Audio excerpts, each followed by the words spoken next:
Cinesmack contains spoilers of the spoiling type. If you don't want your spoilers spoiled, please turn back now. Otherwise, enjoy the show! Hello, Cinesmacketeers, and welcome back to Cinesmack, the podcast about films by filmmakers. I am your host, Mike Keeler. Joining me tonight are three judges. We'll start off with the owner of Cheshire Moon Films, Mr. Tom Haggis. Hey, everybody, teenage suicide. Don't do it. Wow.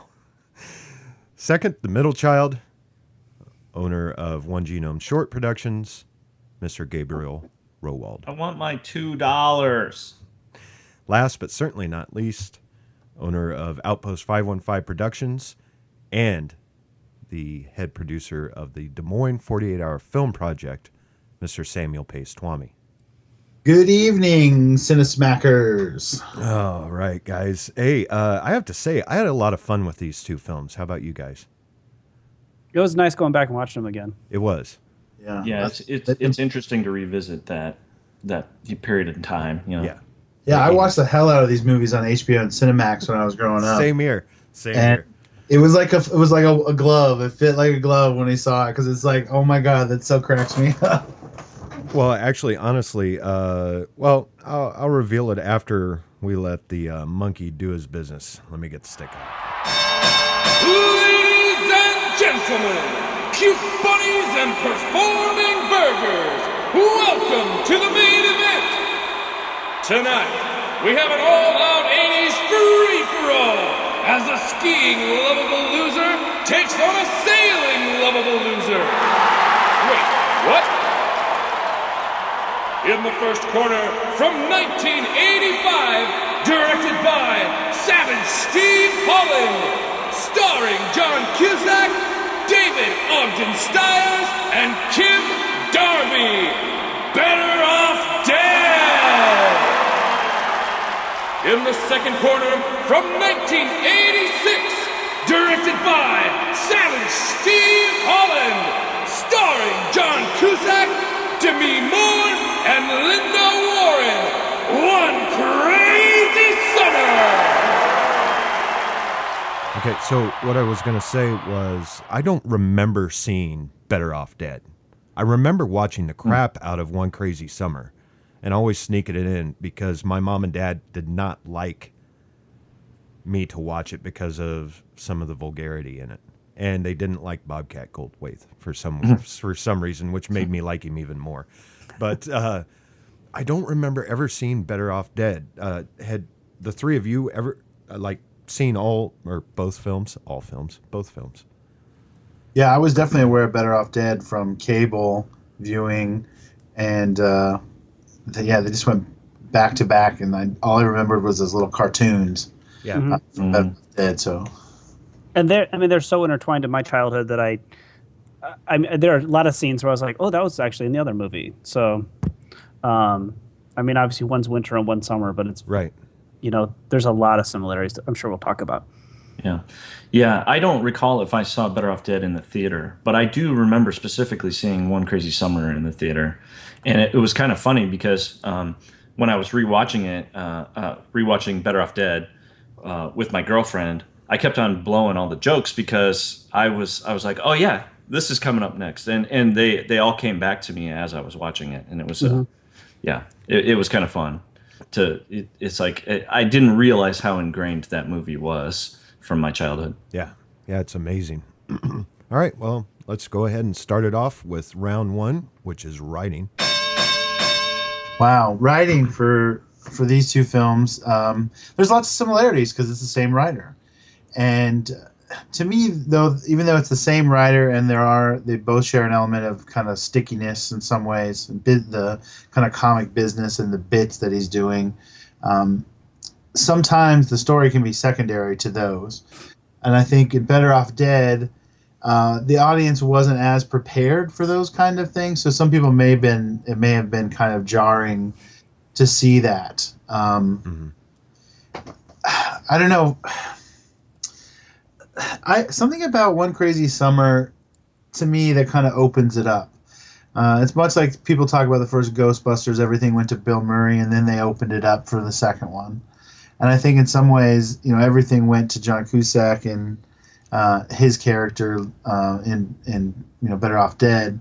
Whereas One Crazy Summer was more of an ensemble piece, so we could explore some kooky characters, some quote island characters.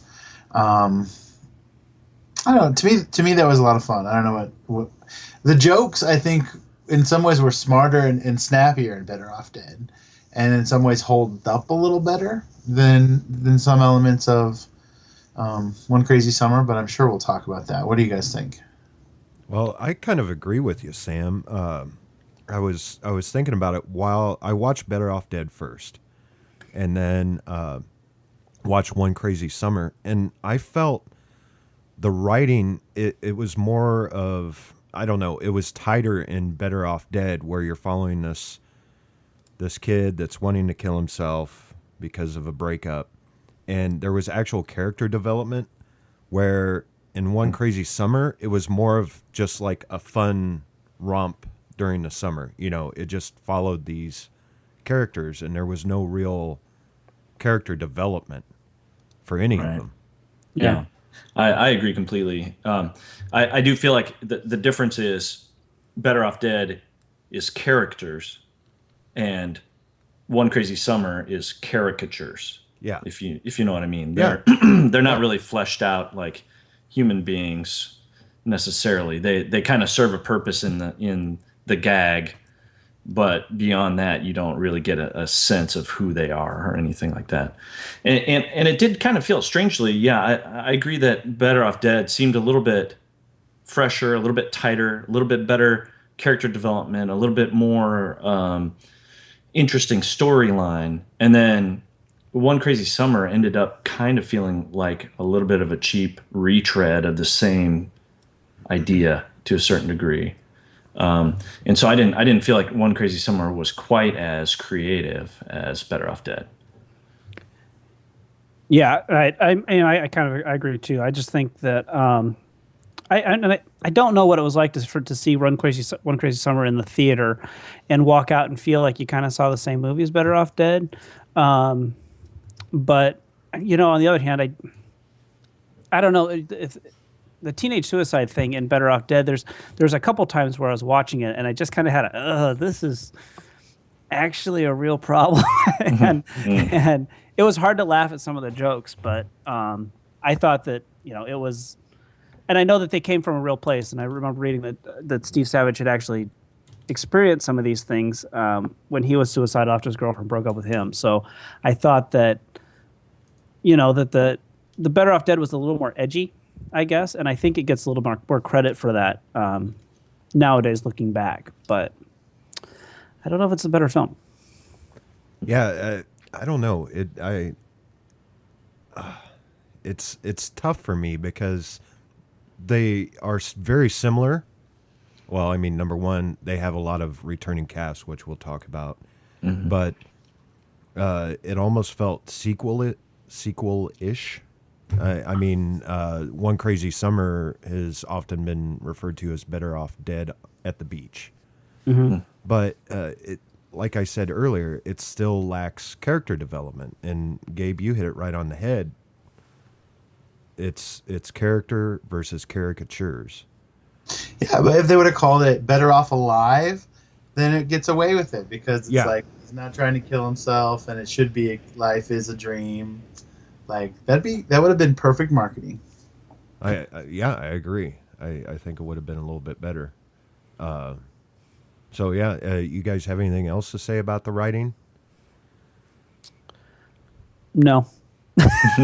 Yeah, no, I do feel like it was, both of these movies to a certain degree feel like there were a bunch of gags that they wanted to get in, and they just kind of stitched them together with a little story or some sort of a transition in between. Although, again, I do feel like Better Off Dead had a little bit better story, whereas One Crazy Summer seemed more like a string of gags. Mm-hmm. Yeah. To me, like the whole, he gets buried in the sand and he's underneath the guy at the beach, and then he ends up sliding under that guy again later, and it just seems like kind of gags. They didn't really do anything for the story. They didn't develop that character. They didn't really tell us anything. It was just kind of like, haha, that's kind of funny. You know, he's under a fat guy eating beans. You know, and That's very funny. That's comic gold. but See, it is funny. But you know, I think you can have a little bit of both, where those comedic moments actually build character or story, or if you're really lucky, both. You know, Yeah, whereas and- those are just kind of like, you know, it's a little bit like an airplane movie. Yeah. In Yeah. in a sense, I like the airplane movies because that's what it is. It's just a bunch of gags that they kind of like, you know, strapped a little bit of a story to, you know. But and I get it. I don't take it too seriously. It's fun. I laugh. I enjoy it. But I felt like Better Off Dead did a better job of like having those gags and telling a story and building characters all at the same time. I agree. See, I'm going to disagree. I thought that Better Off Dead. I mean, the overall. If you look at the overall story between Better Off Dead is the breaking up with a girl and recovering from that, basically, in the simplest terms. Whereas One Crazy Summer, you've got him meeting this girl and her grandfather's house is going to get torn down, and how are they going to get the money to do it? And they try different, and there's more obstacles and more challenges behind it. Whereas Better Off Dead is pretty much just. They keep rehashing this. It's all going to build up to the K-12, and I thought that One Crazy Summer did a better job as a larger story, and it was a little bit more. The story was a little bit more polished. So, and I think it goes back to the Better Off Dead was kind of just like a.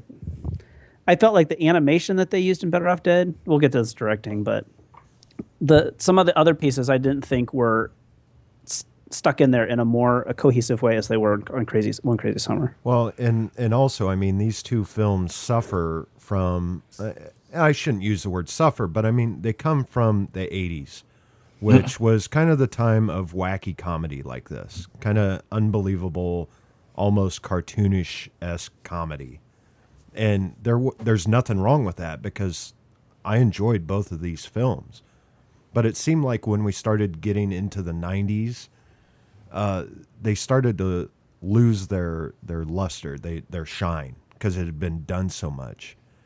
And I don't want to say they're dumber than some of the comedies that are out now, because there are certain parts of the film, as far as writing is concerned, which are actually pretty enjoyable. But I just think the audience changed 90s into the aughts, however you want to call it. And Are we still calling it that? The double aughts. aughts. The double aughts. I don't know. It just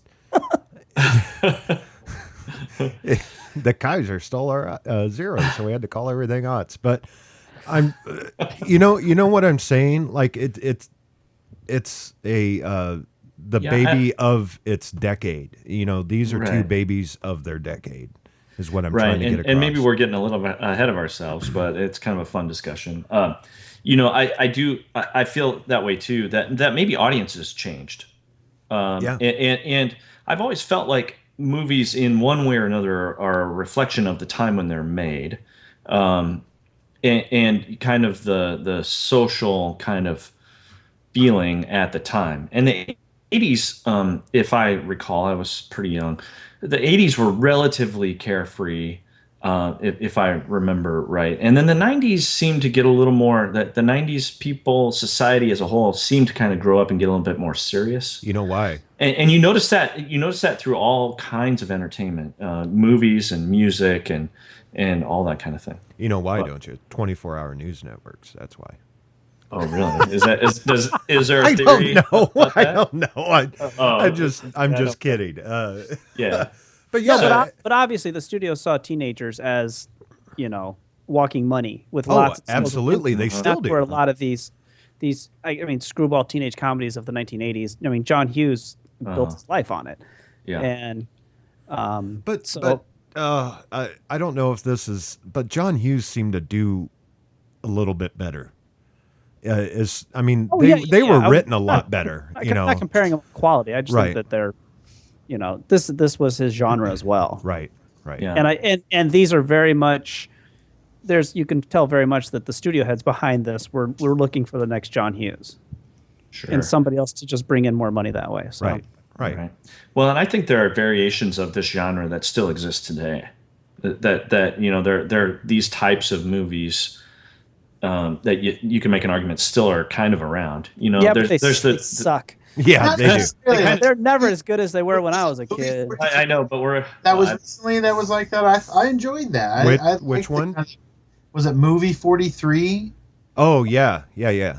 I enjoyed that too. I thought it was fun. I mean, Sometimes I like not just great, to watch but- these movies and have a good laugh. Yeah, Like, yeah. You know, some parts. Easy A is one that comes to mind when I was watching these. That the Emma Stone movie that came out a couple years ago. That I thought was pretty good, and they Yeah. did a pretty good job. So No, I agree. Let's vote on this. All right, writing.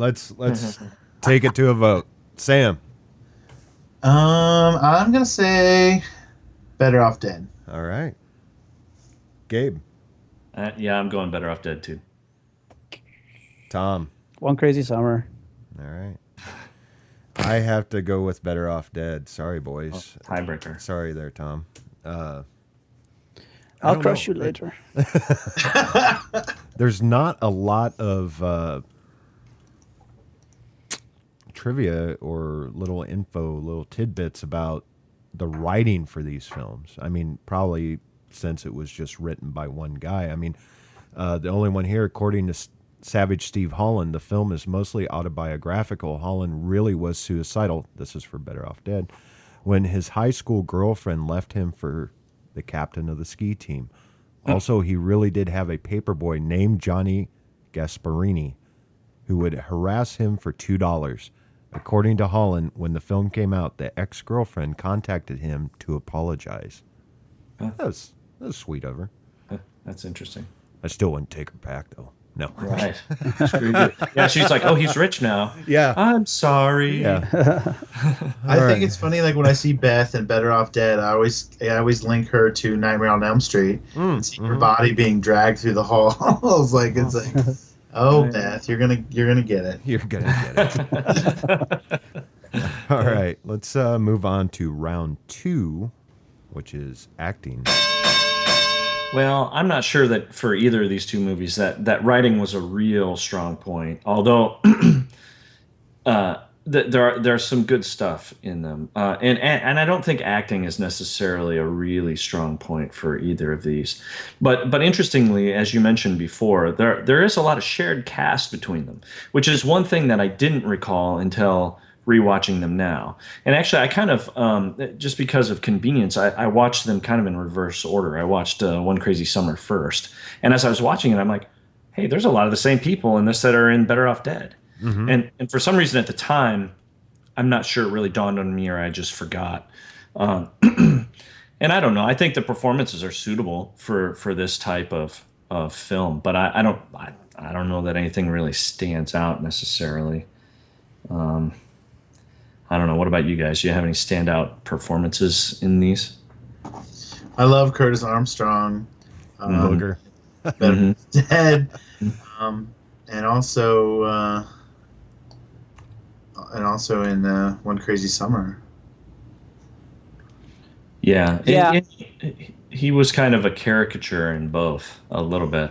Yeah, well, he does a lot of the similar stuff, but like he was fun. I mean, I think much better in Better Off Dead. He's got some of the best lines in that movie. He does. Yeah. Do you realize the street value of this movie? That never gets old. It's hilarious. Yeah. I like it. You Well- go down the hill, and if something gets in your way, you turn. Turn. Yeah. Yeah. Well, and see, that's what I mean. I feel like, and we're slipping back a little bit, but I do feel like Better Off Dead is a little bit more quotable. Yeah. And I don't know if it's the writing of the performances, but I want my $2. And, Yeah. Yeah. there are just so many lines that I still remember today. Now, I think most people may have seen Better Off Dead. More people have seen Better Off Dead than One Crazy Summer. I think that's a possibility, Sam. I mean, every time that I've brought up that we were doing this podcast, I was surprised by how many people would actually say, I love Better Off Dead. I don't think I've ever seen One Crazy Summer. I'm curious how many people got them confused, though. Oh, that's true. Yeah. So, I mean, Better Off Dead, or the movie I like to refer to as the movie that ruined Curtis Armstrong's career, because he got stuck playing that same character for so long. And I was, I had watched him, and then I went in and looked and saw that One Crazy Summer came out second, and it seems like his character Ak tried to get away from the little craziness a little bit, but he made such an impression in Better Off Dead that he played that character for another 10 years. So Now, Well, and it led to a terrific career and now voiceover work and all that other stuff. But like, yeah. and then the Revenge of the Nerds, it kind of really established it. I think wasn't that before? Was that before Crazy Summer? Revenge of the Nerds. No, I think it was A couple years after. Let me look. 87 or something like that. I'll take a look here. And he was in Ray and Southland Tales. I mean, he's picking up more serious work and everything. So Sure, and I love him in American Dad. Yeah. Risky Business was his first film, at least according to IMDb. Then Revenge of the Nerds, which was 84. Better Off Dead, which was 85. And One Crazy Summer, which was 86. And then right back to Revenge of the Nerds in 87. Yeah, so it's like, I guess for Better Off Dead, he's kind of like a toned down booger, and then One Crazy Summer is totally different than anything you see for a long time. And then he was in Moonlighting. Moonlighting. Yeah. well, and he got in Risky Business. He had the best line in the entire movie. I mean, sometimes you just got to say what the fuck, which is it's one of the best lines of any 80s movie out there. So I really maybe that's why he's so popular, is because he always says some of the best lines in all the movies. That's true. yeah, who's his agent? Yeah. I want to point out first that I was really, really happy to see the dad in Better Off Dead, because that's Major Charles Winchester III. Yeah, David Ogden Stiers. Yeah. He's fantastic. He is. Yeah. I Were you loved referring- him in MASH. I mean, Oh. I grew up watching MASH. My dad loved it. He fought during the Korean War, or he served during the Korean War. He wasn't actually over in Korea, but he served. And for him, that's kind of like his Seinfeld for me. Like, if Seinfeld's on, I'm watching it. That's all there is to it. So I saw every episode of MASH at least 10 times, maybe. Yeah, my mom was the same way. We Yeah. watched it every day in syndication, And all the time. And then Kim Darby, who plays the mom in Better Off Dead, has been in a previous film that we talked about, which was the 1969 True Grit. She that's is, right. She is Maddie Ross. Maddie Ross. Thank you. I can think of it. Think of her name, but She was much better in this. yes. I think I remember us talking about how horrible she was in True Grit. Well, especially compared to the one girl in the new one. I can't even remember her name either. So, Maddie Ross. Yeah, well, the actress. Thanks, Tom. Thank you, Timothy. Smartass. And I then got IMDb up on my TV on my screen here, so I'm paying attention. and then I know. Laura I was like, how does he remember this stuff? Laura Waterbury, who played Miss Smith, the one with the French foreign exchange student. She actually doesn't reprise her role, but she makes a cameo in One Crazy Summer as a crossing guard. Yeah. The one Really? that That tells was the her? girl, the one that tells the girls if they get hit Hit in the back, their faces will stay Yes, away? and Really? and I did not. by I did the not way, recognize her. that scene scarred me as a kid because my mom always told me that, and then I saw it in a movie, and I was like, I never did it again because for some reason I thought it was real. Well, that's the idea. Yeah, It exactly. worked. But I really like the mom and dad. I thought the mom was, I mean, they're supposed to be different, but I don't know. I thought the mom was playing it a little too different. Yeah. Just to try and stay politically correct. But I don't know. She seemed odd to me. Although I did love the little brother. Didn't speak one word in the entire film. Yeah. Yeah, well, one of the interesting things to me too are some of the kind of the cameos and some of the other kind of smaller bit characters that you see it today and you're like, oh my God, I can't believe, Jeremy Piven is in this. I know, right? Or, that blew me away. other stuff like that. And one of the ones that I enjoyed a lot was an actor named Mark Metcalf in a One Crazy Summer. And I remember him very specifically from the Twisted Sister video where he's the kid's dad. Yes, You guys I was going to remember bring this? that up. You're right. He's Oh like, my God, all really? you do is sit in here Yeah. all day and play that sick disgusting electric twanger. Do you remember that part? Yes. Where he's bitching out the kid at the beginning of the. Yeah, I see him, and that's all I think of is that video. Now, this was Jeremy Piven's second role. Wow. Second movie role, which rewatching it, I was like, holy crap, that's Jeremy Piven, like right when he showed up on screen. I know. It's so And then weird. he was in another John Cusack movie right after that, which was Say Anything. Yep.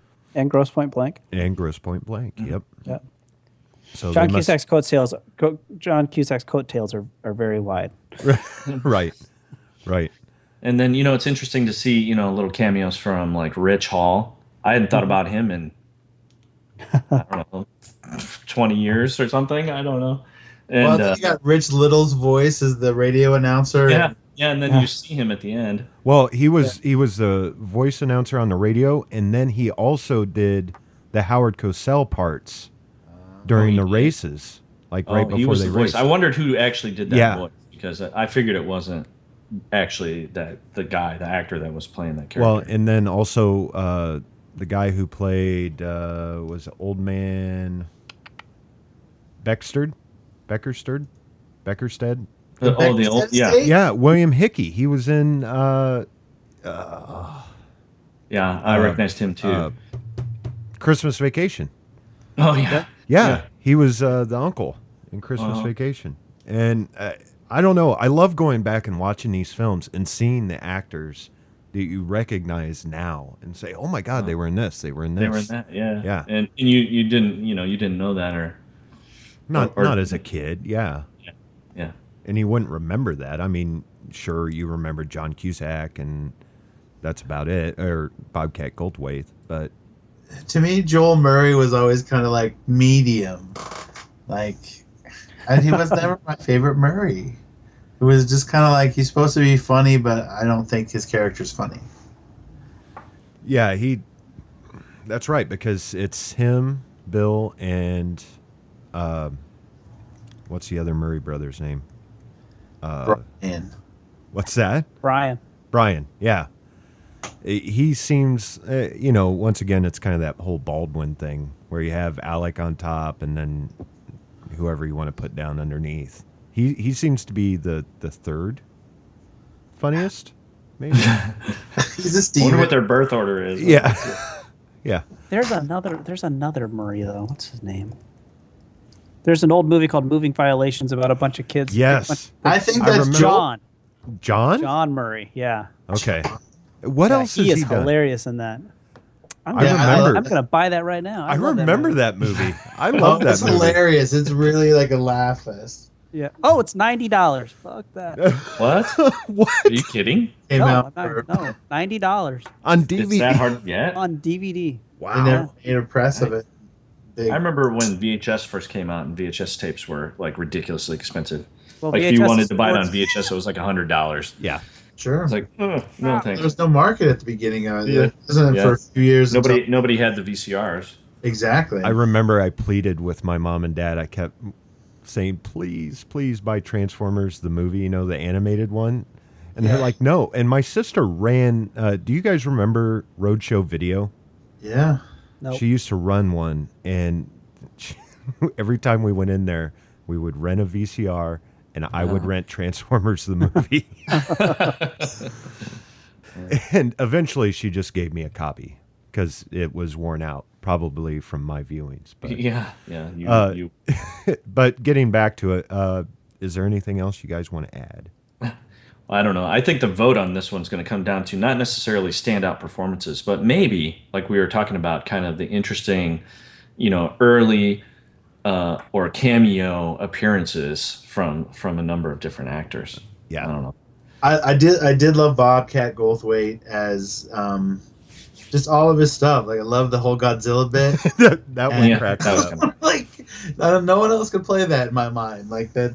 It's just That stuck with me all these years. I can't tell you the last time I watched One Crazy Summer, but that always stuck with me was the faces sticking and Godzilla. So, all right, boys. Let's vote. Gabe. All right. Okay, based on the number of early appearances and cameo appearances, in my opinion, I'm going to give this one to One Crazy Summer. Oh, Tom. I'm really sorry. Did we talk about the director fighting thing before we started recording? Yes, we did. Okay, I'm giving my vote to One Crazy Summer because John Cusack was a lot better in One Crazy Summer and more natural, I thought. And he was having a huge fight, not talking to the director at the time, which I got to give some points to that because if I had watched these both, I would assume Better Off Dead was while they were fighting because I felt it was a little more awkward and clunky. And One Crazy Summer was a lot more natural for him. So kudos to John Cusack for being a professional because I thought his performance as Hoops McCann was much better. Well, oh man, this one's rough. I'm probably going to have to go with you guys, and since it's kind of an ensemble film now, I'm going to go with One Crazy Summer. I enjoyed all the caricatures from the actors. Sam. I agree. I enjoyed the cast and their performances. Regardless of the writing or how big it was just, to me, it was so much more enjoyable. Not that much more enjoyable. Like Better Off Dead has a lot of good characters in there, but it seems to me everyone kind of was open to just having fun on this project. So definitely One Crazy Summer. All right. And just like Tom said, Savage Steve Holland stated in an interview that John Cusack hated this movie and walked out of the film after 20 minutes during a special screening prior to the start of production on One Crazy Summer. Holland said the next morning Cusack basically walked up to me and was like, "You know you tricked me. Better Off Dead was the worst thing I have ever seen. I will never trust you as a director ever again, so don't speak to me." He was just really upset, and I said, "What happened? What's wrong?" And he just said that I sucked, and it was one of the worst things he had ever seen, and that I used him and made a fool out of him and all the other stuff. It was so out of the left field that it just floored me.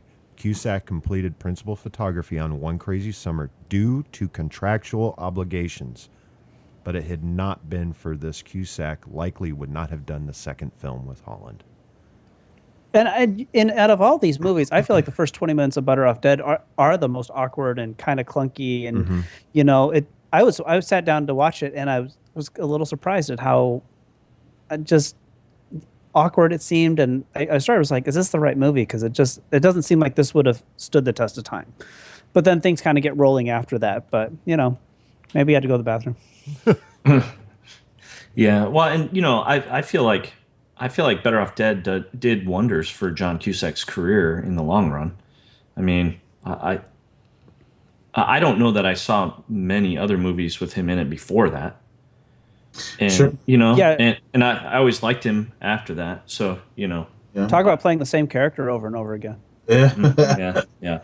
Well, I think in some ways he didn't see the overall vision of Better Off Dead and why it was different at the time. Especially making so many other projects, he probably didn't see that it was going to reach a new, a kind of a new voice at that time. So, and I agree with you, Tom. Like, way for him to be, obviously professional, and he's so laid back in this movie. It's hard to believe there's that strife with someone in front of the camera because you can feel how kind of, how cool Hoops is. Like, Hoops! Oh, Hoops! Yeah, and it says here also that Cusack lightened up after the film got good reviews, but Cusack still never spoke to Holland. Wow. Like, and I've heard stories, I mean, you read articles, that Cusack is very hard to work with. Like, if you get on his bad side, you're on his bad side. That's it. There's no going back. Have you guys heard anything like that, or am I having a fever dream? All of my impressions of John Cusack have been in completed movies. So, in my mind, he's Lloyd Dobler. So, in everything. All right. Well, let's move on to our third round, which is directing. All right. So, a spoiler alert: I'm going to vote for Savage Steve Holland. So. Yeah. That was hilarious. Anyway, I kind of talked about this before. I thought that the direction in One Crazy Summer was a little bit smoother, and you could tell that the director had a lot more time behind the camera in One Crazy Summer than he did in Better Off Dead.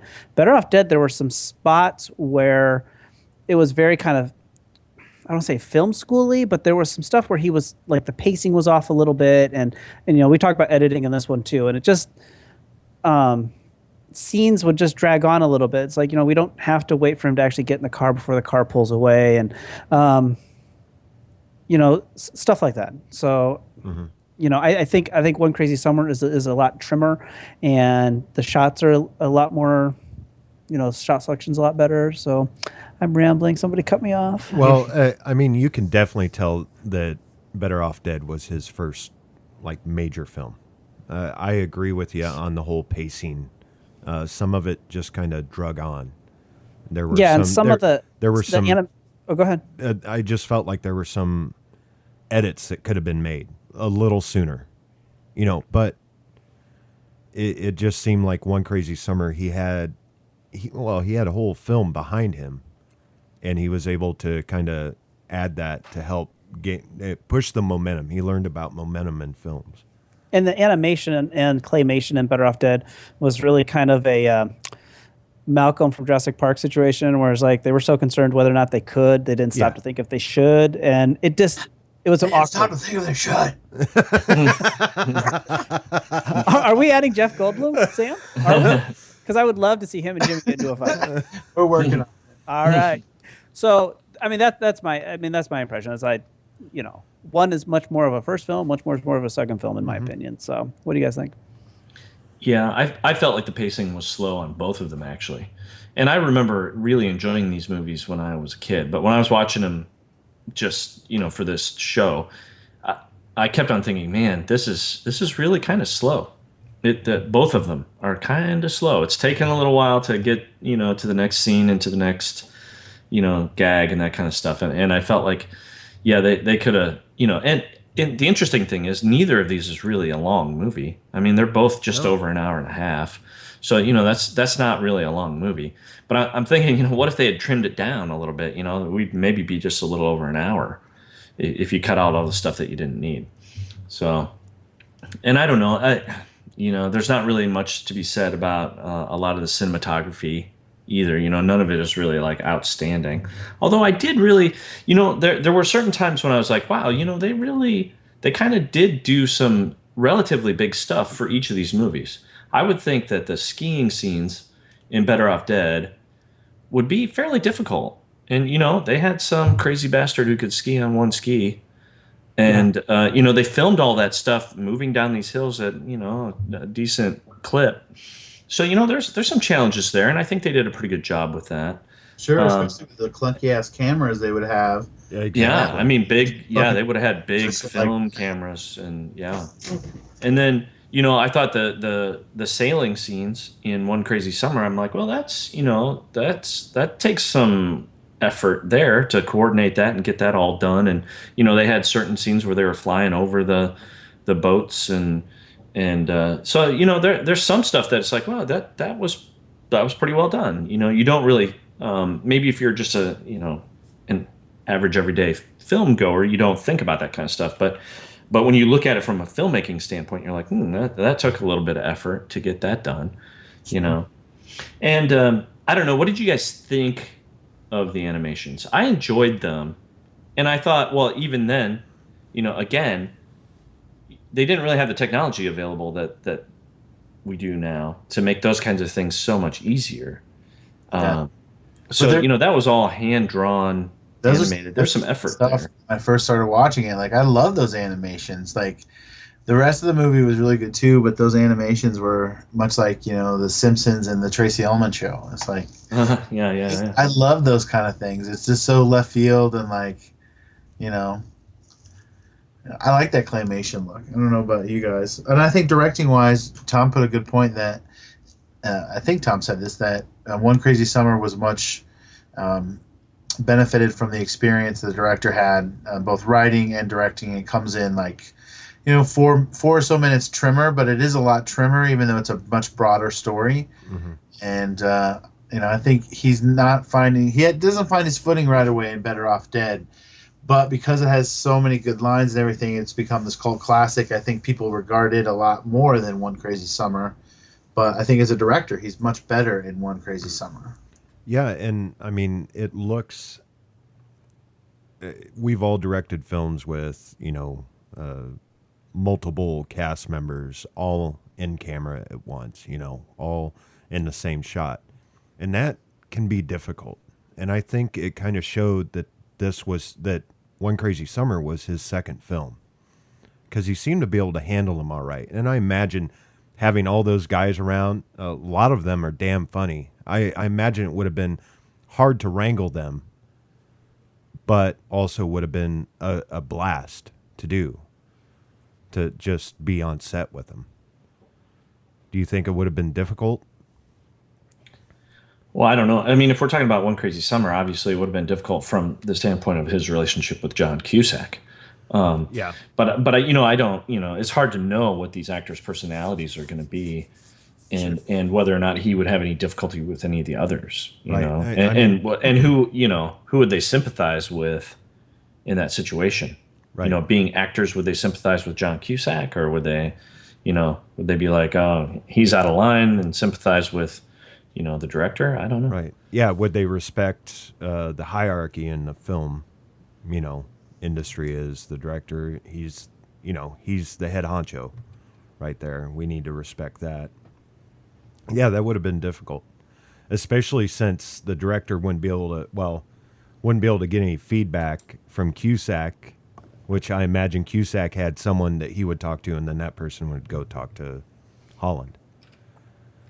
But that's, right. Yeah. I mean, just awkward. was he literally not talking to him? Yes. Like they're Literally. standing next to each other and they would not communicate. Everything I found is that he would not say a word to him. Now I imagine Holland would throw out direction and Cusack would do it, but I don't think, it would be, hey, can I get another take? He'd probably say, let's say you're on set, Gabe. He'd be like, Gabe, tell him I need another take, type of deal. Sure. Because everything that I've looked up, I was trying to find more. It seems like that would be really difficult. But once again, it doesn't seem to show. Sure. You get a better performance out of Cusack, and you're working with a lot more talent in One Crazy Summer. Yeah. But yeah, Gabe, you brought up a good point about the skiing. And I was just, while watching it, I was just thinking in my head, God, can you just imagine having to go down get one certain shot, getting more film put in the camera, and then having to go back up and shoot it all again from, let's say, a different angle. Mm-hmm. Yeah, I would think there'd be some challenges there. And it was a fairly, intricate and extended scene. Yeah. I'm not saying it was perfect by any means, but there's definitely some logistics there that I thought they took care of pretty well. All right, you guys have anything more to add to this? I mean, it's not... before we all go ski crazy, I think you had difficulty to shoot the boat scene at the end of One Crazy Summer too. I mean, it's Sure, absolutely. You had a dolphin with rabies. Yeah. Right. Yeah. Right. Rabies is serious. Well, and it looked like these were his first two films out of the gate, and then he started doing TV series, and he had a couple films in between there, but he did a lot of work in TV. Let's see, fairly big time movie, Jonas, and then Legally Blondes. I don't know. Oh, I thought it was Legally Blonde. I was like, what? Yeah, a lot of TV. He hasn't done a film since, well, I guess 2009. Ratko, the Dictator's Son, and it almost kind of looks like it's a National Lampoon's. It's under that umbrella of National Lampoon's. But To DVD release, probably. yeah. So that's just kind of odd. Like he's done. I know there was one here. Even Stevens, which was kind of big, I guess, but he only did 3 episodes of that. So a lot of TV movies as well. It looked like for Disney Channel. But I don't have anything else to add. Awesome. All right. Let's go ahead and vote on it. I'm going One Crazy Summer. All right. One Crazy Summer. All right. I think I'm going to go Better Off Dead. Really? Yeah, I think so. Yeah. In spite of those pacing problems. Yeah. I'm going to go with One Crazy Summer. Just because of how difficult it would have had to have been, but still getting a good performance out of John Cusack. So, yeah. Oh, crap. I closed my trivia notes. The names Hoops McCann was taken from a character in the 1980 Steely Dan song Glamour Profession. And I also had something else. Oh, when Calamari picks up 2 women at the dance, the Strawberry Blonde on the right is director Savage Steve Holland's sister, whose childhood nickname was Squid and is the basis for the little girl in the film, who also goes by the same name. Mm-hmm. So there you go. Yeah, I wondered where, those kinds of names came from. The calamari. And egg. What egg? Egg. Egg store. Ack, yeah. Yeah. Ack. I mean, that's the name that was given to the flak. Ack is military nickname for anti-aircraft artillery. So that kind of makes sense for him. Met with his military dad. And, well, kind of. I don't know. Was his dad actually military, or was he just... He was military, and then he became like a Boy Scout. Scout leader. Yeah. Which, by the way, I forgot to bring this up in acting, but that cracked me up when he was like, here, field strip this. And the kid just walks away with the gun. Yeah, but, that was kind of funny. All right. Joe Flaherty from SCTV fame. Yeah. Yeah, didn't say that in acting, but it was good. It was good to see him. Yeah. All right, let's move on to the 4th and final round, which is overall. When it comes down to overall, I guess I agree with you guys where it's rewatchability. I really enjoyed both of these films, but since I had never really seen Better Off Dead until a couple days ago, One Crazy Summer holds a special place in my heart. Like I said, Godzilla sticks with me. I love the animations, and I love Bobcat Goldthwait, and I can't help it. So for me, it's stronger in the One Crazy Summer direction. As far as music is concerned, I mean, it's like the studio just opened up their wallet, and they're like, here, take all this money so you can get all these good songs. Yeah, I felt like a little bit like they were selling soundtracks. Yeah, exactly. Yeah. So what do you guys think? Well, something about One Crazy Summer has always struck me. I don't know, better than Better Off Dead, and I think one reason is, and I think Gabe alluded to this earlier, kind of like the use of the cartoons, and I think Tom touched on it too. They're kind of not as integrated as well into Better Off Dead, but in a way they're just kind of seamless into One Crazy Summer, like with the little Super 8 showing at the bigger movie thing. I always thought that was really cool that they would like create their own film and show it on another film in this kind of animation style. And it's funny that it seems more natural in One Crazy Summer because in Better Off Dead isn't he a cartoonist in both? Yep. Okay, so I guess that's their easy out to it, but overall, like to me it's more fun, and I guess that's because Better Off Dead is so depressing. There's some great lines in there, but I'll equate always One Crazy Summer with the summer and that feeling of anything can happen, and Demi Moore is not a real plus for me as it would be for some people. We haven't even mentioned that at this point. But like We didn't even talk about her character. I know, it's funny. We talked about all these cameos and early appearances and stuff. We didn't even mention Demi Moore. Yeah, that's true. But and she's okay, but there's really nothing there. There's no even caricature there for her, really, other than like Desperate Girl, which is not necessarily fun to watch. Well, and another thing that stays with me too is I remember Demi Moore, but I always had a huge crush on Cookie. Really? I don't know why. I think it's her eyes. I don't know. But ever since I was a little kid, I was hot for Cookie. Really? Yeah. Oh, well. I can't explain it. And what I kind of think is interesting too is the whole Better Off Dead is kind of, I mean, it's in Southern California, but it's a largely winter film. It takes place on the West Coast. One Crazy Summer is a summer film, takes on the East Coast, and I've always associated better with the East Coast. I like the East Coast better. I like Nantucket, and I love the history of Jaws and how they work some of that into One Crazy Summer in the in the Froth. Is that the name of the movie? The rabid dolphin movie? Yes. Yeah. Froth 2. Yeah, and I love all that stuff, and it kind of it connects with me on a better level, I think, with the I feel at home much more on the East Coast than I do the West Coast. So I think that's why I like One Crazy Summer more. I may have seen it more as a child, I don't know, but right. Yeah, I think that plays a lot into it. Which ones we recall from childhood, and I definitely recall seeing them both.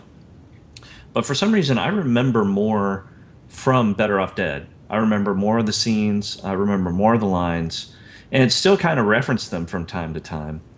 Than I do One Crazy Summer. I remember really enjoying One Crazy Summer, especially the animations, which I agree those are more integrated into the story. They make more sense in the story, whereas in Better Off Dead, there are kind of diversions a little bit. But, I remember lines like, what a shame, what a shame to throw away a perfectly good white boy. Oh, you stole my thunder. I was going to quote that. Or there's just so many lines. Sorry your mom blew up. Yeah. Yeah. Gee, I'm There's really some sorry your lines mom from the blew movie up. that I remember. And I don't know. I have fairly fond memories of that, from when I was a kid. So for some reason, that one, we talk about rewatchability, but this one, for me anyway, had some longevity too. Those things, and I don't know if I was extra impressionable at the time, or why that movie made such an impression on me. But it's stuck with me over time. So I have a little bit stronger feelings for Better Off Dead, just kind of naturally. And I don't know that it's because it's a better film or not, but it's just because I have fond memories of it. Well, and another thing I remember, that kind of stuck with me just from watching it, was when he comes in and he says that his girlfriend broke up with him and his mom's vacuuming. And she's like, "Oh, that's nice." Yeah. But I love that line, the perfectly throwing away a perfectly good white boy like that. Yeah. Cracked me up. Yeah, and I even remembered the claymation with the hamburgers and the song, everybody wants some. I was like, oh yeah, that's a cool song. Yeah, but again, I grew up with hair metal and that kind of stuff. It shows. It shows, yeah. Oh yeah, Yeah, I such know. long I hair. used to show more. I used to actually have a mullet and all that jazz. What? I don't think you're allowed to say What? a mullet and all that jazz. Well, Yeah. the Yeah, uncle, I had all that. And I got into the whole grunge thing too. the uncle in One talking about Crazy Summer. transitions. Went from hair metal to grunge, and just kind of transitioned right into that naturally. Gabe, you would have fit Flannel right on in with the uncle trying to make the $1 million. He had a mullet. Oh yeah. I was a little bit better shaven than that, but the hair was similar. I was kind of losing it on top like that, but kind of growing it in the back. Yeah. Now, If I weren't so embarrassed, I might try to dig up a picture. oh God, you've got to. No, I think that You would got to do it now.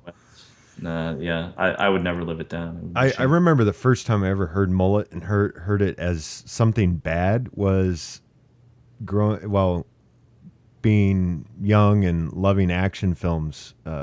You guys remember when Jean-Claude Van Damme was in the John Woo film and he had the mullet. And I remember turning to my girlfriend at the time. I'm like, I think I'm going to grow my hairstyle like Van Damme. And she's like, what? And I showed her the cover or something like. She goes, Mike, that's a mullet. And I was like, a what? She goes, a mullet. Is that a synonym for awesome? And I'm like, so? She goes, you don't want that. I'm like, do you want? I was heartbroken. I was heartbroken that I wasn't going to be able to look like Van Damme and John Woo. And then you did the split, and she's like, "Okay, you can go to the yeah, you can do it." But is there anything else you guys want to talk about? Music or anything that we haven't touched on? I'm surprised Better Off Dead isn't PG-13, and I think it's weird that it's within the first year of its release. I think if it would have been submitted 2 years later, it would. Not as much One Crazy Summer because it's lighter, but I think Better Off Dead is a little heavier on the sexual innuendo end, and it probably would have been PG-13. Mm-hmm. Yeah, when did they start actually doing PG-13? I mean, that's. I think at the end of '84. I think Red Dawn really? was the first to get the PG-13 rating. Oh, I thought it was. What did you say? I thought it was Flamingo Kid. All right, I'll look it up. You guys keep talking. Sure. Okay. Oh, here. Oh, okay, go ahead. Sorry, shit. I don't want to lose you out of a job. So Yeah, Red Dawn became the first film to be released. And then it was Indiana Jones, wasn't it? But Flamingo Kid was the first movie to be given PG-13, but it was shelved for 5 months. So, so we're both right, Sam. We're both winners. Sure, but it's like, to me, it seems a Better Off Dead is more of a PG-13 film. I don't know where that came from. I think after loving this film for so long, it's weird to look at different things like that. But have we voted overall yet? No, we haven't. No, I don't think we have. Okay. Yeah, I mean, the whole reason PG-13 came around was because of Temple of Doom. Right. Yeah. People were outraged. Really? Because of the Kalima. Well, and they started Spielberg was, he had a lot to do with it too. When he did Temple of Doom, and he personally went to the MPAA and asked them for the rating to create another rating for future films because he felt that it needed it. So it was less a Tipper Gore kind of thing, whereas more of the filmmakers themselves saying, you need to fix this because these our ratings are hurting us. And Gremlins. Sure, it's still one of the most profitable, ratings people shoot for. Like, there's lots of money in PG-13. Oh yeah, there's. What? Because teenagers have disposable income, so they'll go see that PG-13 love crap or like light science fiction PG-13 and Hunger Games. Yeah, oh God, yes. But the prime example. And just for the mullet talk, it was Hard Target. For some reason, I couldn't remember. So, sorry, go ahead. Yeah. All right, I think it's time for. Can't you imagine me with a Van Damme Hard Target mullet? I can actually. I can imagine that. I think you should bring it back. I think the mullet. You think I should bring it back? Yeah. No, I think Mike Keeler's going to bring it back.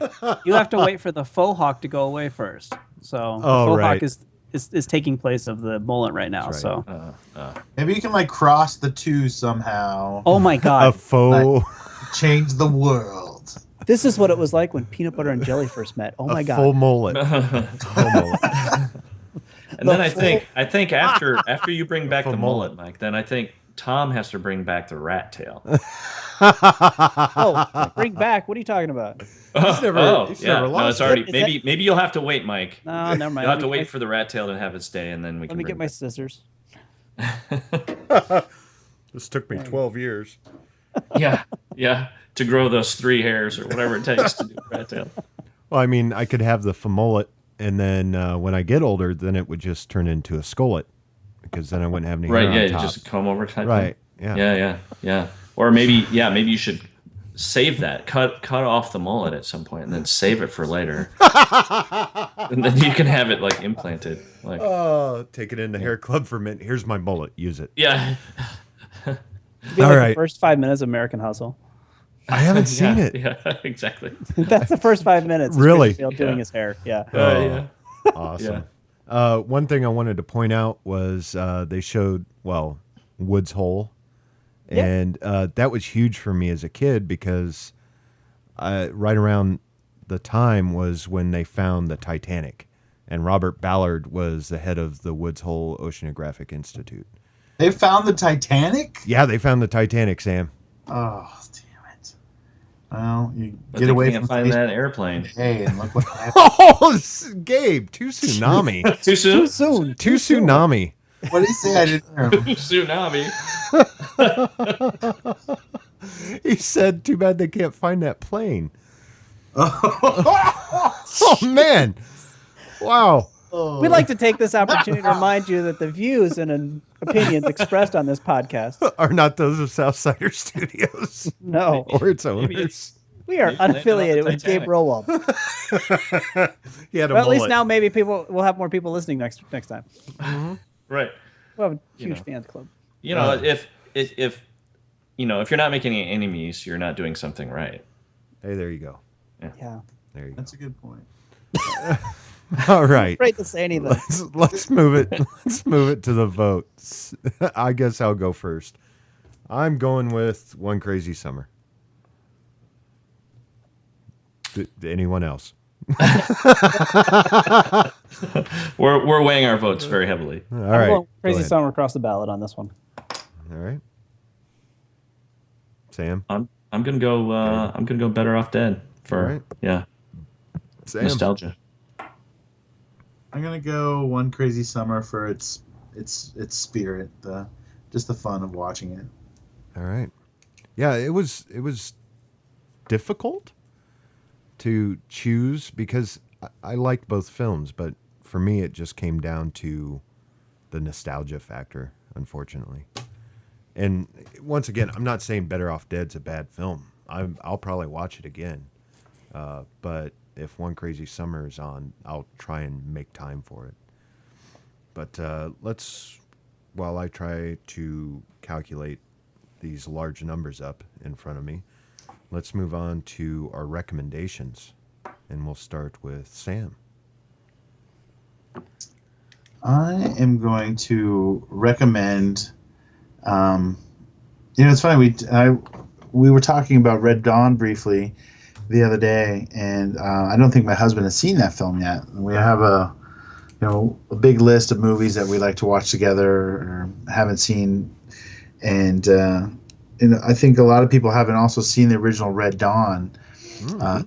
Don't watch the remake.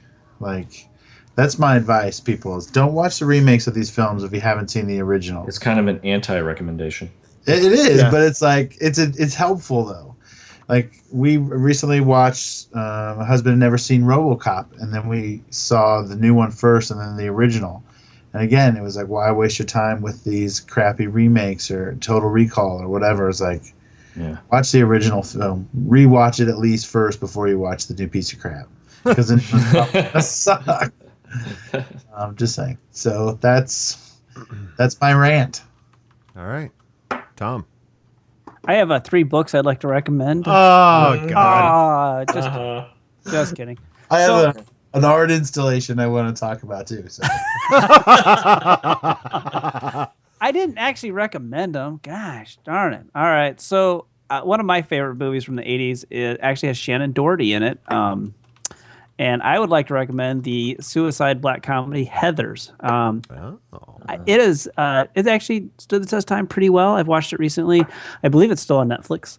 And it's a really, really fantastic, and it's funny. And Daniel Waters, who wrote the screenplay, it's probably my second favorite screenplay from the 80s, after Breakfast Club, that I think from top to bottom, it's just a really, really great film. And I think the acting and the directing in it are fantastic as well. Everybody who I'm talking to has probably seen Heathers, and they're going, oh, yeah, that's right. Heathers is awesome. Yes, go with those instincts and watch it again. Good. Gabe. Right on. Love Heathers. It's awesome. Gabe. I'm gonna recommend the new science fiction flick Edge of Tomorrow. If Really? you guys haven't seen that yet, I would highly recommend it. Whether or not you're a Tom Cruise fan, I think it's worth a watch, and he does a good job in it. There are some shortcomings as far as kind of maybe character development and that kind of thing. But it's a really entertaining, fast-paced, well done summer film, and I enjoyed it a lot. So I would recommend you go out and see it if you can. That's actually based off a manga. It was originally, I mean, it was going to be named after the manga, which is All You Need Is Kill. Yeah. Yeah. Are you recommending a book, Mike? No. No, God, no. Put your guns away. Don't threaten to cut off my mullet.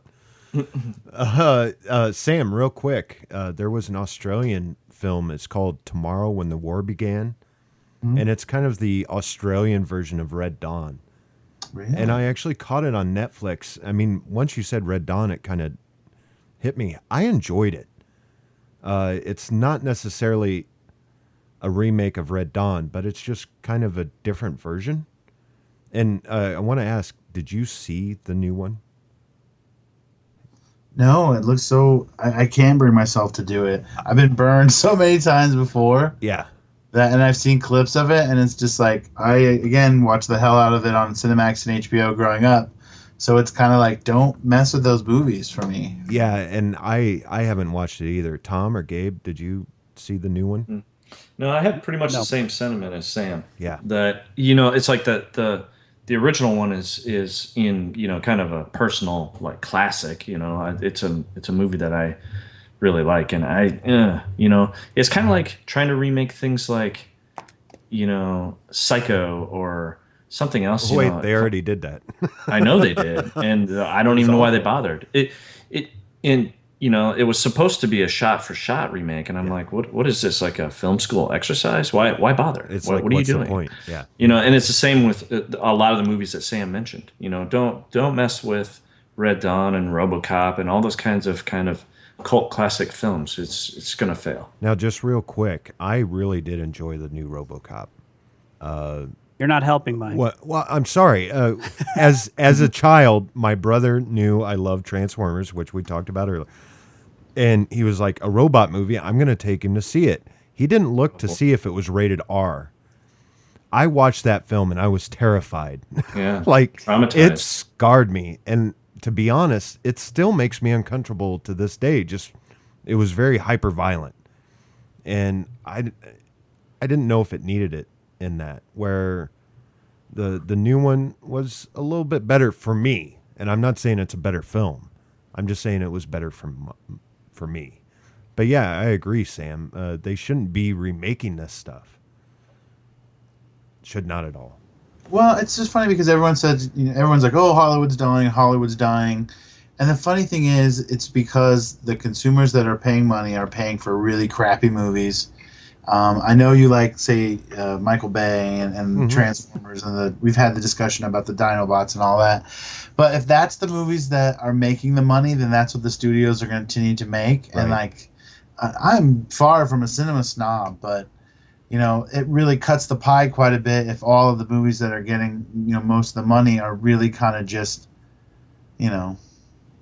I'll agree. Like the Michael Bay films, you don't go to watch an Oscar contender, maybe for visual effects. Visual effects, yeah. But even now, I'm finding it hard to follow his cuts, his edits, some of the movement on everything's just coming at you, and it's You're getting older, Mike. Yeah, I am. It's slowing down. It's an onslaught. Your synapses on the are slowing. senses. Yeah. Mine happened between Bad Boys 1 and 2.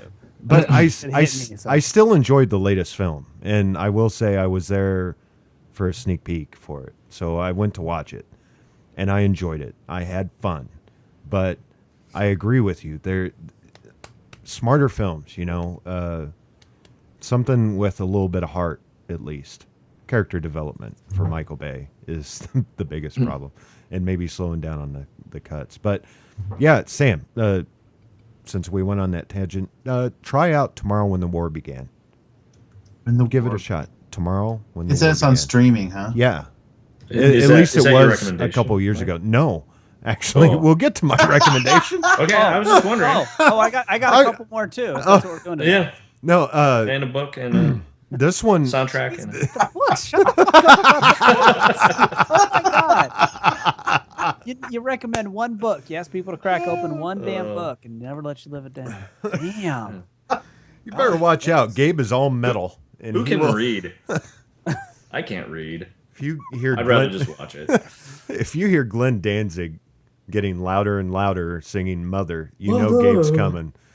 My pick is Summer Rental, which we actually discussed about putting One Crazy Summer up against. And the more I thought about it, the more they were very similar in the fact that they go on vacation and somehow they get put in a regatta and they have to win some money or they made a bet to see if they can stay longer at this rental house that they rented out. Besides that, I loved it as a kid. I still watch it for nostalgia reasons. Same reason with One Crazy Summer.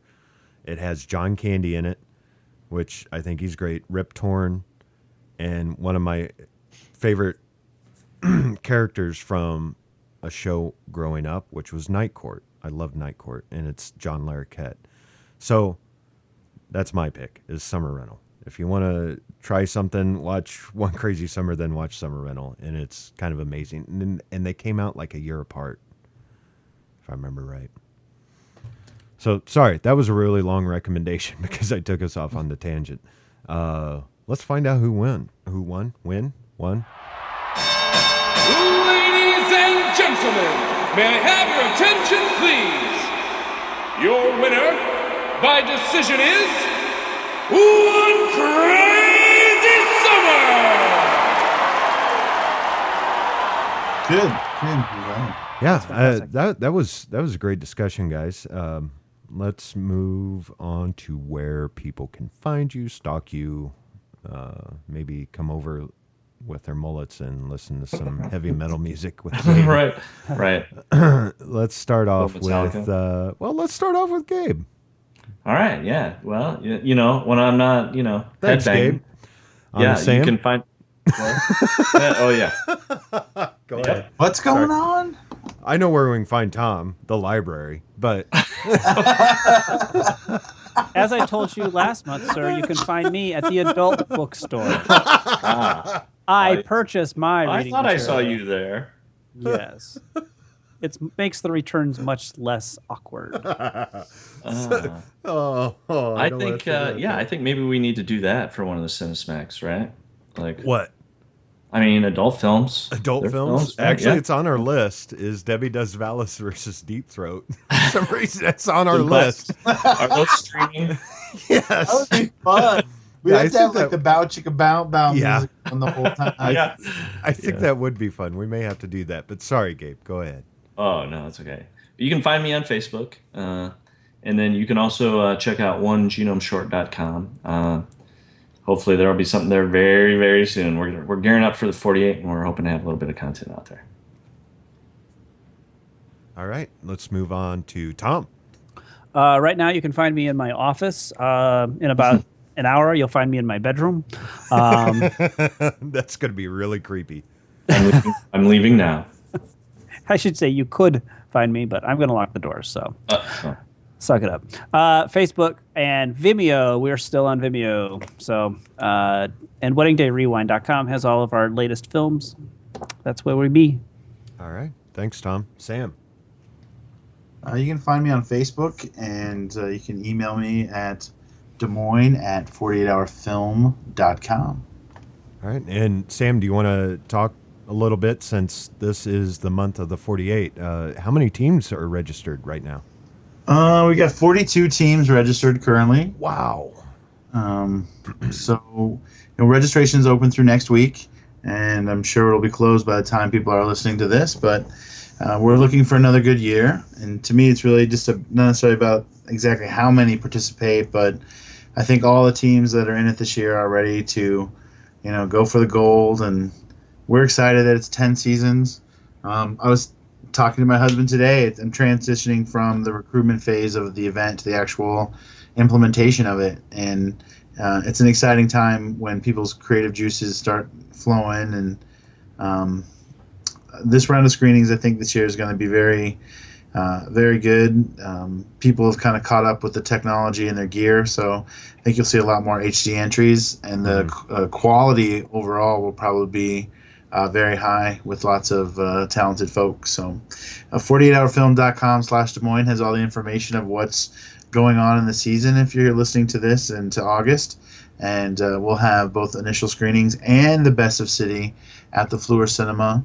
And we're going to give away about $3,000 in cash and prizes. And looking forward to it. And looking forward to all of our co-hosts' participation in this. I mean, you're all involved in some way with it. Yeah, well, that's true. What are your thoughts, briefly? Like, where are you at as a team before going into this in about 2 weeks? I'll let Gabe go first. I'm never ready. Never. I never feel ready. Right. That year in between goes so fast, and I never do enough preparation up front, and I just always feel like I'm completely unprepared for the whole thing. And then I just have a good group of people around me that help pull it all together. And you know, I number one goal from the first time that we ever did it was to turn in a film. Right. You know, if you're going to spend the money to enter, and you're going to use so many volunteers' energy and time, the very least you can do is turn in a film. So that's always number one goal. If we don't make that, we've failed. If we do make that, yay, we succeeded. That's all we care about, really, is getting it done and getting it in. And you know, we've been very lucky. We've had some success with our films, and we've been very happy with it. Yeah, from my standpoint, I agree totally with Gabe. But you can never be ready. I mean, this is going to be our 10th year. You're never fully prepared. Yeah, it is your 10th. Yeah. It's your 9th, right? Mm-hmm. Yeah, that's right. And you can never be ready enough. And I mean, the only way you could be ready for it is if you knew the genre, the character, line of dialogue, everything like that. But that's the fun of the 48, is you don't get that until the start of the event, right before the start of the event. So I've always said this, I owe a lot for the 48. I wouldn't have met Sam. Tom actually is the one that first put the 48 bug in my ear when he went up to Milwaukee, right, Tom? Madison. I'm gonna need that bug back too. By the way, he's very hungry now. He put that in my ear 11 years ago. Yep. And we were working together, and he said, "Well, I'm going to go make a film." And when he came back, and we got to watch it, it's like, wow, it was all done in 2 days. And I never would have met Gabe. Met him at a little meet and greet that we were doing for the 48. I wouldn't have been reunited with Sam. I mean, I knew Sam a little bit back in high school, and now, we're all on this panel together, and it's just great for me to look back and see all the connections and all the friends that I've made and all the friends that I still have because of the 48. But yeah, you can never be prepared for it. I mean, you can be close, but you can never be, yeah, we're going to do it, type of situation. You just have to surround yourself with talented people that you can trust and say, here, go do this. So yeah, it's always kind of controlled chaos. Yeah, exactly. That's exactly what it is controlled chaos. No matter how much you prepare, no matter how much you think you're ready. Yeah. And I kind of don't like to think about it because it makes me nervous just thinking about it. I'm like, and exhausted. I'm tired, Well, and every year, I mean, ever since our 4th, 5th year, it doesn't bother me until the week before. And then I start losing sleep. I'm trying to think, what did I forget? Who do I need? What's this? What's that? Everything like that. So for me, it's fun. It's our 10th year. There's been a lot of discussion on whether or not we're going to continue on, since I always said I was going to go to 10 and see what happens from there. But as far as I'm concerned, even if I'm not competing in it, I will be helping with it. I think it's great for filmmakers, and I think it's great for Des Moines. I mean, it brings a lot of us together in a good way. And speaking of which, if you need to know, we're actually having a meeting this Sunday with a lot of the team to discuss stuff, like looking for locations, things like that. Well, I hope all teams are doing that, and I know we're making the preparations that we need to make sure we have a good show to put on.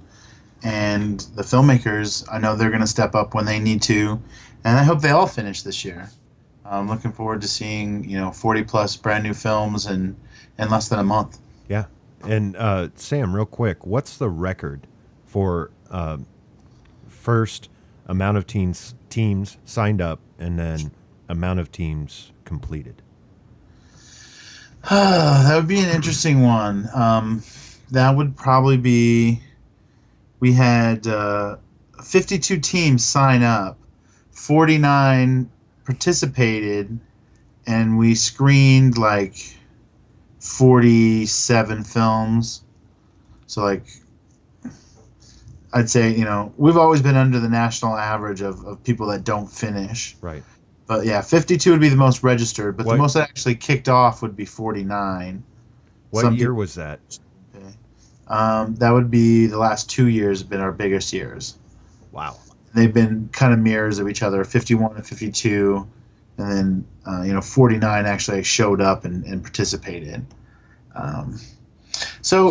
We've been in the mid 40s for the last couple of years, so who knows? We maybe have 50 plus this year, or we might be right at 45 or what have you. But there's still going to be thousands of filmmakers participating. We've been lucky enough that the governor declared the July 25th through the 27th the Iowa 48-hour film project weekend. So people from all over the state can celebrate and maybe have a film made in their backyard. Right.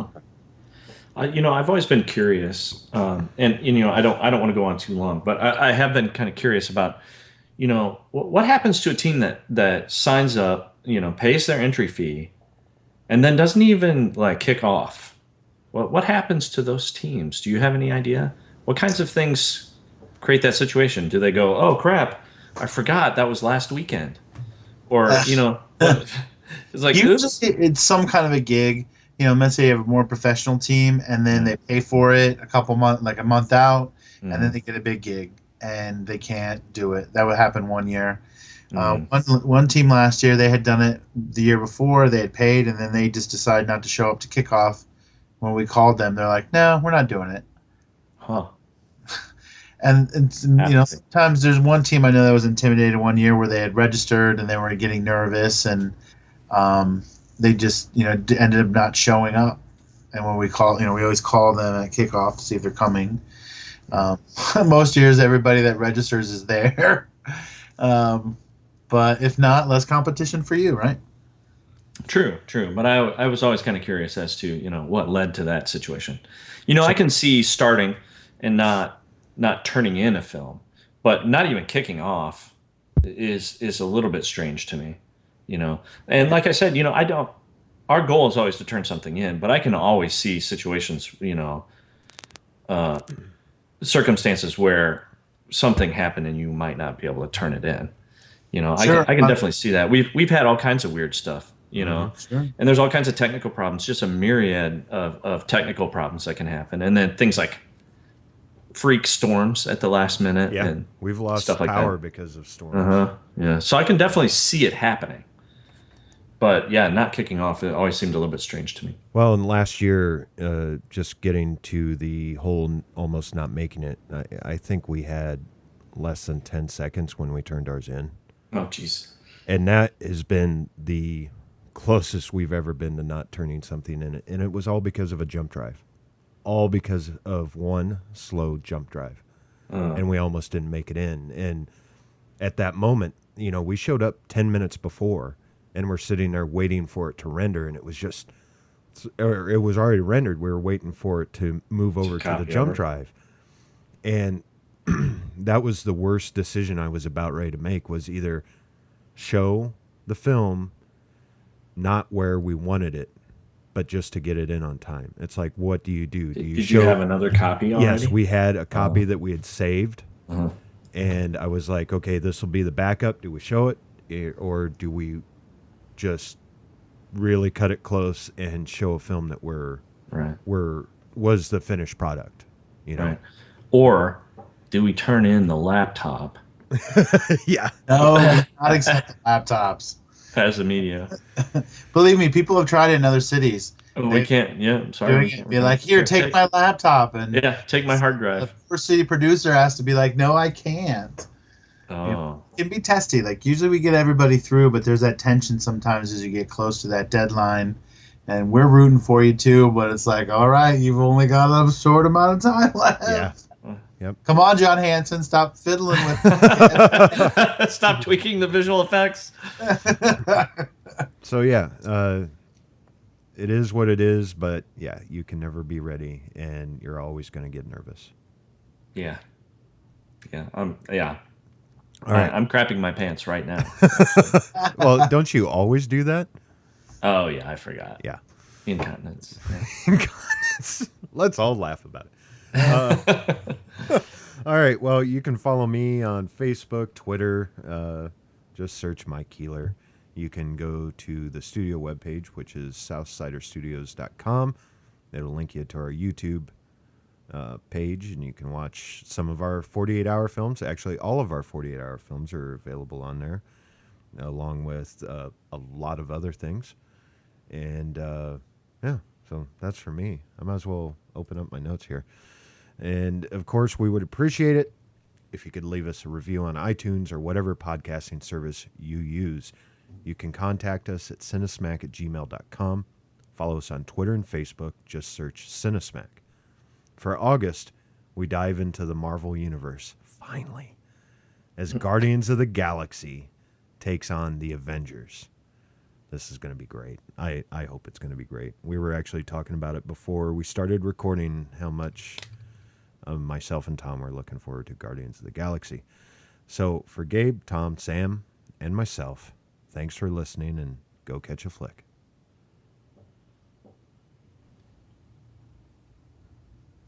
I don't know what to say. Yeah, if this was video, we'd all be looking at you, Sam. So I want to let all of you in on a little secret. I had messaged Tom and Gabe earlier in the day before we recorded to let them know that I was going to mess with Sam during the intro. It then came back to haunt me because I couldn't start the show. Last but certainly not least, owner of 515 Productions and head of the Des Moines 48-Hour Film Festival, Sam Twomey. Actually, it is Outpost 515 and the 48-Hour Film Project, but it's an honor to be here. I got a great staff at this show. Hello, Cinesmacketeers, and welcome back to the podcast that... oh, fuck, I fucked that one up already. Hello,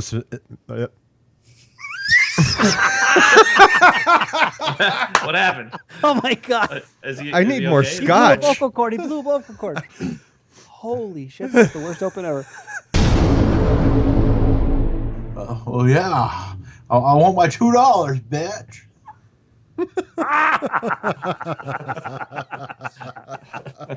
This has been a test of the Southsider Studios podcast system. This was only a test. If this were a true lack of entertainment, your head would explode.